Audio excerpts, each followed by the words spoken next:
Does he get defensive every time and for nothing? What's going on here? You know, there's ways to break the cycle. In fact, I wrote a book called Breaking the Cycle. Wow, how imaginative, right? So my first book was Lessons for a Happy Marriage. But right now I want to talk to you about what you can do to break the cycle. Now, there's many things that you can do to break the cycle, and you want that cycle broken. And that cycle I'm talking about is he said this, she said that, blah, blah, blah. And you're spiraling down into an argument, a fight, cold feelings, and no love making and all of that. How do you break that cycle? You break it by going back to the very way you were when you first met. You were so excited to see each other. You were so happy to hear from each other. You left little texts, little notes. You made little things for each other. You did little things together. You used your imagination and creativity to cultivate the love that eventually brought you together to get married. That's what you did. It's so obvious, isn't it, when you think about it? And you stop doing that. Why? Well, that's a whole story. The bottom line is that there's three killers of marriage. One is overfamiliarity, where you get used to each other, and instead of like appreciating even more your spouse, you find things to be critical about, and you tell them, you let them know. It's unnecessary. In fact, it's worse than unnecessary. It really creates bad feelings, and you don't want that in your marriage. You got married to have good feelings. And what happens is sometimes they say something and you say something back, and then you say something back. That's the cycle. So stop taking each other for granted. Simple.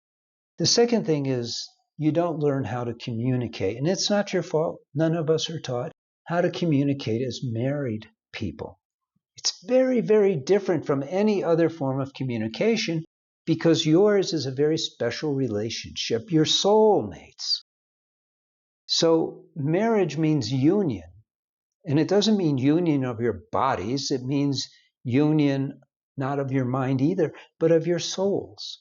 And in order to make that happen, you use your mind and you use your body. But we don't learn how to communicate as married people. I spend a lot of time on communication in my books and also on the online courses. There's one for men and one for women.